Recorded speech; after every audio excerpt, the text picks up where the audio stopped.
हमने बिगिन किया ताकि हम डैशबोर्ड जो सपोर्ट पाइप है उसको भी पेंट कर सकें, और हम बॉडी कलर चेंज सीक्वेंस के हिसाब से कैबिन इंटीरियर को भी पेंट कर सकते हो।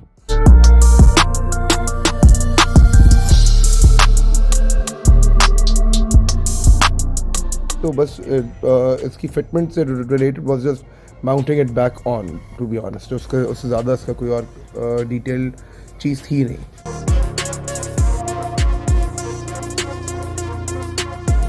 इंडिकेटर्स, क्योंकि वो भी ये स्पेसिफिकली ओरिजिनली जिस गाड़ी का स्पेयर पार्ट था उस स्टोर ऑफ एनी लीक्स या कोई और मैकेनिकल माल फंक्शन जो कि उसके साथ एडेड हो। स्टे ट्यून, देखते रहें, आगे आपको दिखाते हैं।